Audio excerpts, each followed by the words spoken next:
आप सभी भाई बहनों का आध्यात्मिक ज्ञानात्मक चैनल की संध्या बेला ज्ञान कक्षा में एक बार फिर स्वागत है। आज की चर्चा का विषय है सत्संग।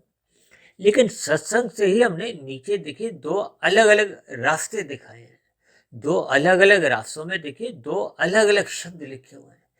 एक दाएं हाथ में देखिए हमने शब्द लिखा है स्थाई, जो कि हमने सफेद रंग से ही दर्शाया है। और सत्संग को तो हम सदा ही सफेद रंग से ही दर्शाते हैं।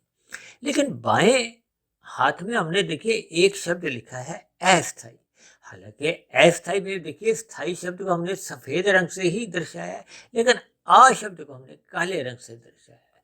क्योंकि काला रंग देखिए आपके हमारी कोई एक उन्नति नहीं करता, जबकि सफेद रंग का अभिप्राय जुड़ने से होता है। जुड़ने के बाद फिर आपकी हमारी एक आध्यात्मिक उन्नति होने लगती है या आपका हमारा एक लाभ होने लगता है। और मनुष्य योनि में देखिए कोई मनुष्य ऐसा नहीं है जो अपनी हानि चाहता हो। हानि का अभिप्राय देखिए दुखों से होता है, लाभ का अभिप्राय सुखों से होता है। कोई भी मनुष्य अपना व्यवसाय करता है या नौकरी कहीं करता है, तो नौकरी करने के बाद उसको होता है ना कि इतना मुझे धन मिलेगा, उस धन से मैं संसार में अपना विषय भोगों का या जो भी अपनी दिनचर्या रखूंगा, अपना जीवन चलाऊंगा। इसी तरह कोई भी मनुष्य जब व्यवसाय करता है तो उसमें लाभ चाहता है। कोई भी मनुष्य उसमें हानि नहीं चाहता है। लेकिन मनुष्य अपने मिले हुए जीवन में लाभ कमाने से वंचित कब कब रह जाता है, इसी पर ही आज हम चर्चा करने जा रहे हैं। क्योंकि मनुष्य जब तक देखिए सत्संग नहीं करता, सत्संग का अभिप्राय क्या है कि जब हम सत्वगुण का संग करते हैं। अक्सर मनुष्य देखिए सत्संग शब्द को ही वृद्धावस्था के साथ जोड़कर अपना पल्ला झाड़ देता है। क्योंकि एक साधारण मनुष्य देखिए बचपन अवस्था में तो देखिए एक अबोध मानी गई है, नादान माना गया है। अक्सर कहते हैं ना ये बचकानी बातें करते हैं। बचकाने का अभिप्राय देखिए बच्चों जैसी स्थितियां होती है। और शास्त्रों में कहा गया है कि बच्चों में देखिए तमोगुण की प्रधानता होती है, उसमें रजोगुण की भी गौणता होती है। अब रजोगुण का अभिप्राय देखिए संसारी आकर्षणों से भी लेते हैं, स्त्री पुरुष का आकर्षण से भी लिया जाता है, संसारी क्रियाओं से भी लिया जाता है। संसार में रहते हुए हम जो नौकरी करते हैं या व्यवसाय में धन कमाते हैं, ये सभी देखिए राशि स्थितियां होती हैं। अब एक बच्चे को तो देखिए इन सभी स्थितियों का कोई बोध नहीं होता। घर पे देखिए उसके पिताजी द्वारा कुछ इनकम कितनी कमाई जा रही है, उसको तो अपनी देखिए अपनी दिनचर्या से, कुछ पढ़ाई से लेना देना होता है, खेल कूद से, खाने पीने से होता है। अक्सर देखिए ऐसी स्थितियां हम सभी भाई बहनों के घरों में देखी जाती हैं। और आपका हमारा बचपन अवस्था पे भी जब हम थोड़ा ध्यान करते हैं या भूतकाल की बातों पे थोड़ा चिंतन करते हैं कि जब हम दूसरी कक्षा में थे, तीसरी कक्षा में थे, पांचवी कक्षा, सातवीं कक्षा, ये जो एक किशोर अवस्था तक की जो स्थितियां होती हैं, अक्सर मनुष्य को देखिए इन सभी स्थितियों का बोध नहीं होता। यानी कि रजोगुण का भी ज्ञान नहीं होता और सतोगुण का भी कोई विशेष ज्ञान नहीं होता। लेकिन जैसे जैसे स्थितियां बढ़ने लगती हैं, अब मनुष्य देखिए एक 10वीं कक्षा में पहुंच जाता है तो उसको धन के प्रति यानी कि उसका रजोगुण जागने लगता है। वो अपनी भौतिक शिक्षा के प्रति थोड़ा सचेत होने लगता है, क्योंकि उसको मालूम है कि भौतिक शिक्षा वो जितने अच्छे स्तर पर ग्रहण करेगा उसको अच्छे स्तर की नौकरी मिलेगी या वो अच्छे स्तर पर अपने व्यवसाय को जमा सकेगा, यानी कि अधिक धन मिलेगा।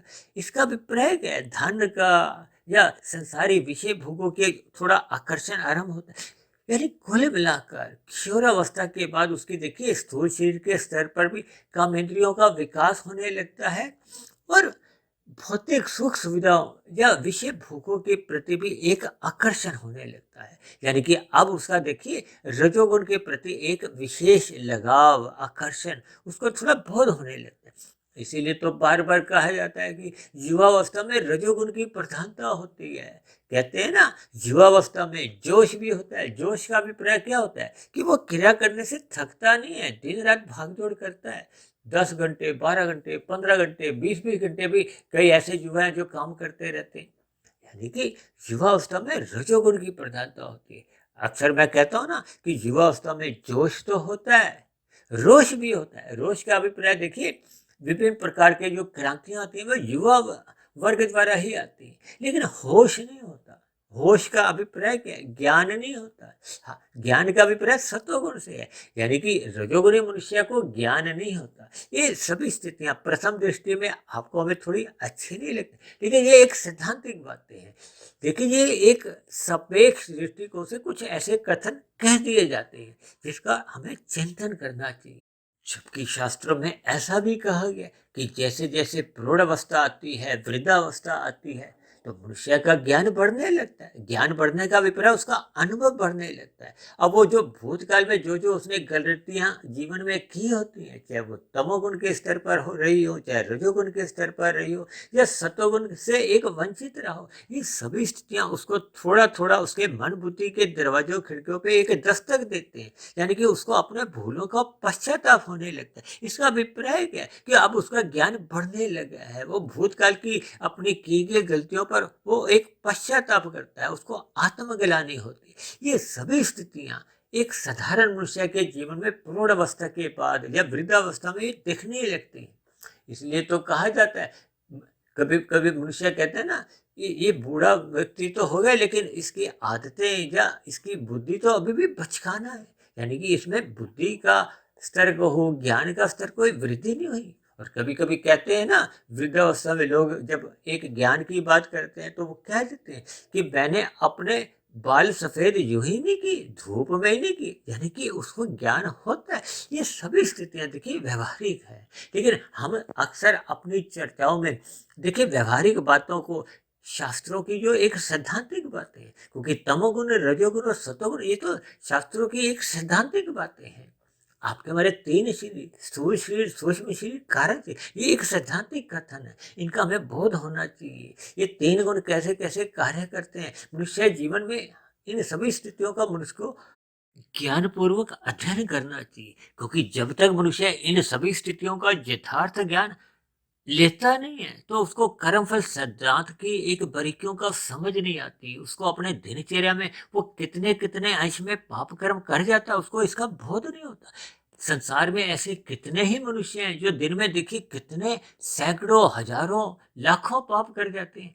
ऐसा मनुष्य को देखिए प्रथम दृष्टिकोण से देखिए विश्वास नहीं होता, वो इस बात को बहुत हल्के में लेते हैं, मजाक में लेते हैं। लेकिन इन सभी स्थितियों का हमने देखिए तर्क संगत तरीके से इनका हमने चित्रण किया है, इन पर हमने अपने विचार रखे हैं। देखिए, इन सभी बातों को मैं तर्कपूर्वक तरीके से विभिन्न स्थितियों को एक आंकलन करते हुए हम समझाते हैं। अक्सर हम देखिए यातायात के नियमों का उल्लंघन करते हुए कितने ही पाप कर्म करते हैं, और क्योंकि पाप कर्म देखिए गुणात्मक रूप में होते हैं। अक्सर मनुष्य पाप कर्म देखिए इन सभी स्थितियों में कितने गुना में कर जाता है, मनुष्य को इसका बोध नहीं होता। जबकि जीवन में जब जब हम देखिए पुण्य कर्म करते हैं, वो तो देखिए 1, 2, 10, 20 संख्या के आधार पे ही हो पाते हैं। अक्सर मनुष्य जो अपने जीवन में पुण्य कर्मों को तो रात को सोने से पहले भी उस पर चिंतन करता है कि आज मैंने ये पुण्य कर्म किया, और अनजाने में वो कितने ही पाप कर्म कर जाता है, उसका उसको बोध तक नहीं होता, आत्मग्लानि नहीं होती, पछतावा तक नहीं होता।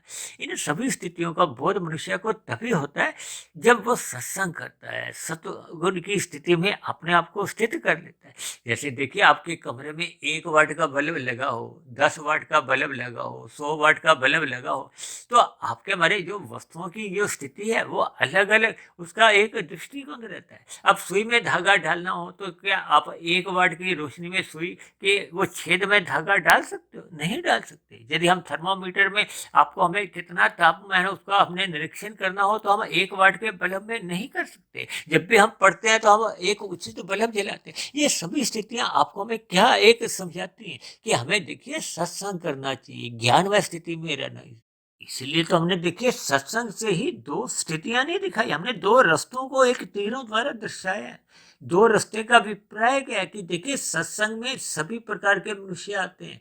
ये राजसी भी होते हैं, सात्विक भी होते हैं। आज देखिए हमने यहाँ तामसी शब्द को तो आ शब्द से लिखा है।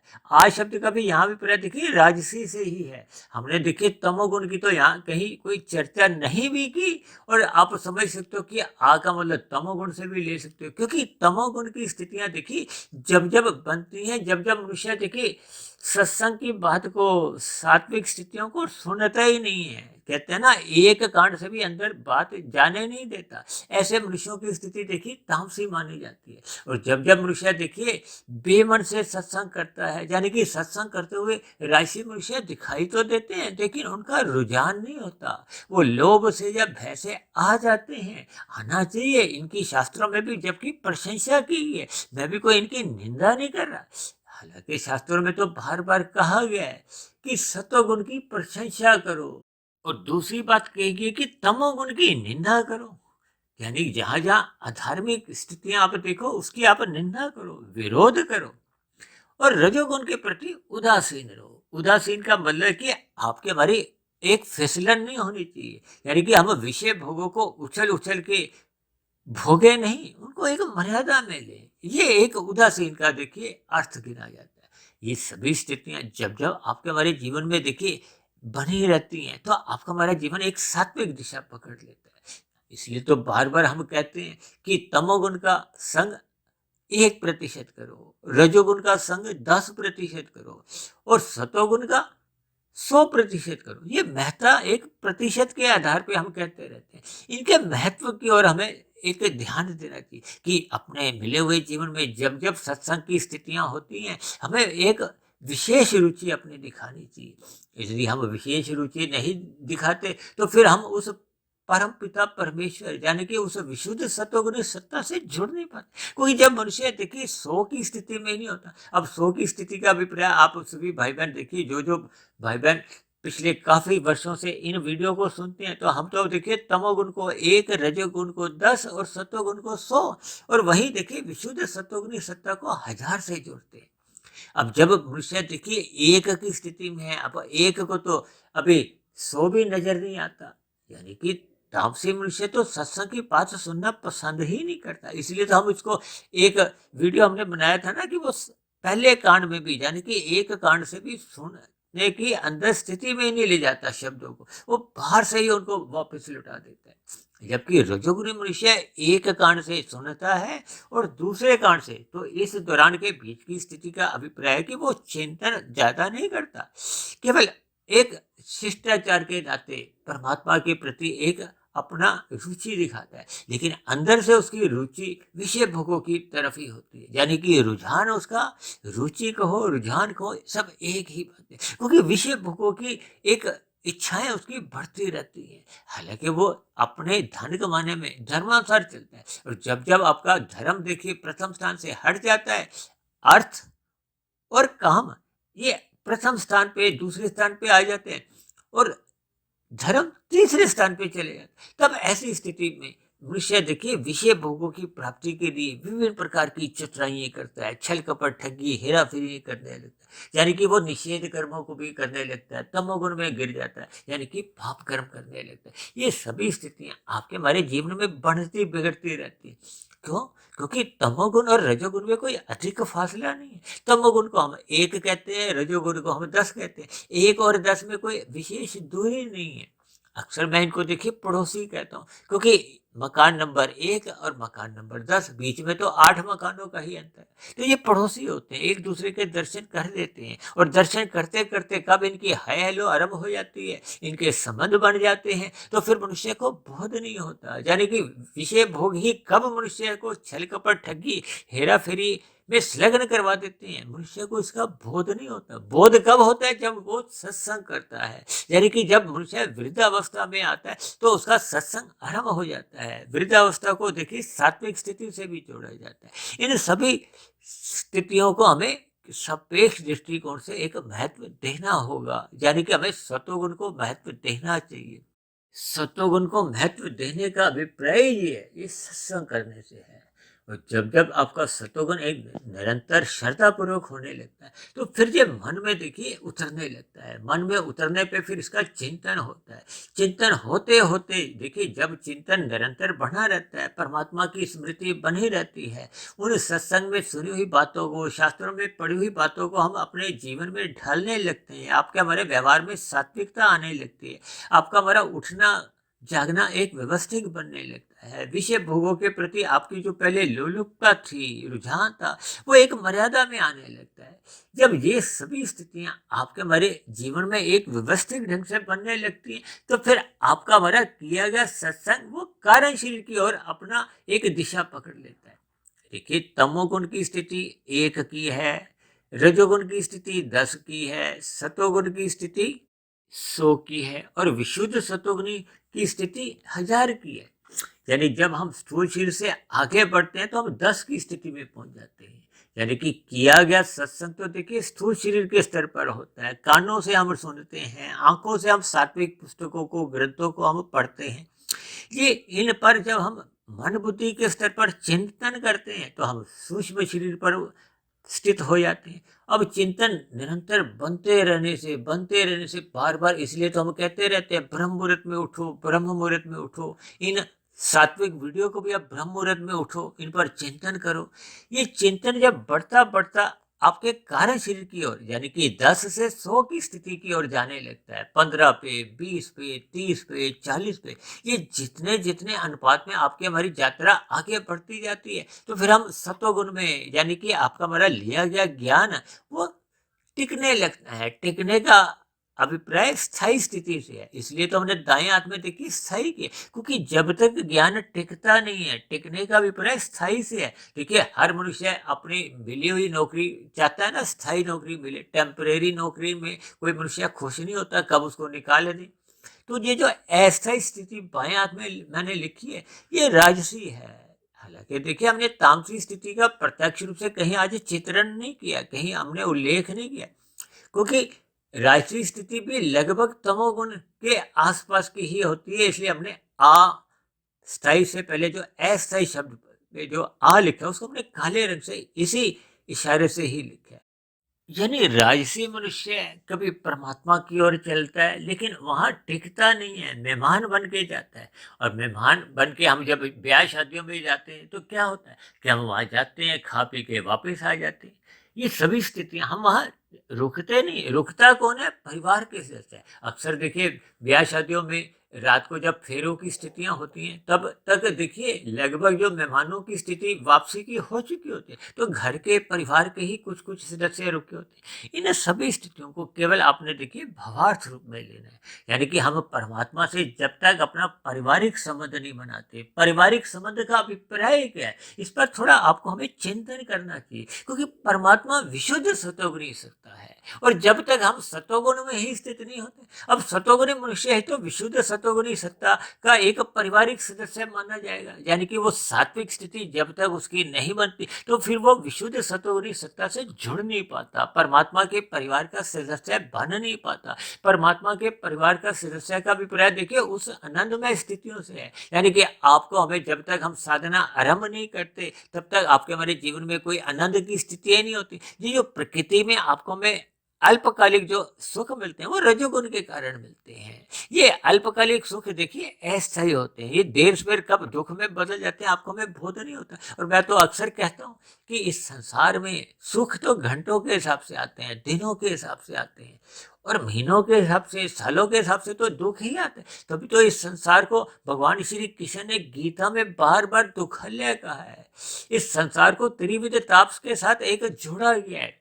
त्रिविध ताप का अभिप्राय क्या है कि आपको हमें अपने किए गए कर्मों के आधार पे भी सुख दुख मिलते हैं। दुख तो बहुत अधिक मिलते हैं, क्योंकि दुख तो बने ही रहते हैं। अन्य मनुष्यों के कारण भी हमें उनका एक दुख रूपी प्रभाव झेलना पड़ता है। प्रकृति में जो वातावरण में गर्मी सर्दी, ये बाढ़ की स्थितियां, भूकंप की स्थितियां भी आपको हमें विचलित करती हैं, दुख देती हैं। कुल मिलाकर इस भौतिक प्रकृति में आपका हमारा देखिए ये मनुष्य जीवन का इसलिए विशेष महत्व है कि ये आपका हमारा एक आदि जन्म भी बनता है और अंतिम जन्म भी हम साधना करते करते बना सकते हैं, यदि हम सत्संग को स्थायी रूप से अपने कार्य शरीर में टिकाते हैं। फिर कार्य शरीर में जब ये ज्ञान टिक जाता है तो फिर मनुष्य का सकाम भाव से कर्म नहीं होते, फिर वो निष्काम भाव से कर्म करता है, अपने कर्तव्य कर्मों का पालन करता है, कर्म योग में स्थित हो जाता है। कर्म योग से स्थित मजबूत होते होते वो ज्ञान योग में आ जाता है, शास्त्रों का ज्ञान विज्ञान उसको पूर्ण रूप से समझ आ जाता है। इन गुणों का संग वो केवल अपने स्थूल शरीर की अवस्थाओं की पूर्ति तक ही करता है, और साधना करते करते वो परमात्मा से जुड़ता जाता है। तभी तो वो ब्रह्म मुहूर्त में उठने का उसका एक संस्कार बन जाता है, स्वभाव बन जाता है। ये सभी स्थितियां आपके हमारे स्थायी सत्संग की ही एक परिणाम आती है। और यदि मनुष्य अस्थायी रूप से ही आता जाता है तो फिर उसका जो किया गया सत्संग सत्संग है वो अस्थायी प्रभाव दिखाता है। थोड़ा बहुत आदमी कर्म कांड करता हुआ वहाँ जाता है, फिर जैसे ही वो कर्म कांड की स्थितियाँ समाप्त होती हैं तो आप और हम समाज में देखते ही हैं। देखिए हर 6 महीने बाद नवरात्रे की स्थितियाँ आती हैं, मनुष्य थोड़ा सात्विक बनता है, फिर अपनी राशि दुनिया में लौट आता है, और कब मनुष्य तामसी बन जाता है, ये सभी स्थितियों पर हम अक्सर चर्चाएं करते रहते हैं। यानी कुल मिलाकर हम सभी भाई बहनों को अपने मिले हुए जीवन के अवसर का लाभ उठाते हुए इसको अंतिम जन्म बनाने का एक प्रयास करना होगा, या इस दिशा की ओर चलना होगा। यानी कि हमें सकाम भाव से अपने कर्मों को समाप्त करना होगा, कर्म योग में स्थित रहना होगा। और ये स्थितियां तभी बन पाती हैं जब मनुष्य श्रद्धा पूर्वक निरंतर सत्संग करता रहता है, उस पर चिंतन करता है, और कारण शरीर में उस ज्ञान की स्थितियों को पूर्ण रूप से टिकाता है। जैसे जैसे ज्ञान की स्थितियां कारण शरीर में बढ़ने लगती हैं तो फिर आत्मा तो पहले से ही चेतन तत्व है, उसका तो परमात्मा से पहले ही एक संबंध है, क्योंकि वो चेतन तत्व है, उसका संसार से प्रकृति के 3 गुणों से कभी संबंध था ही नहीं, क्योंकि प्रकृति तो जड़ है।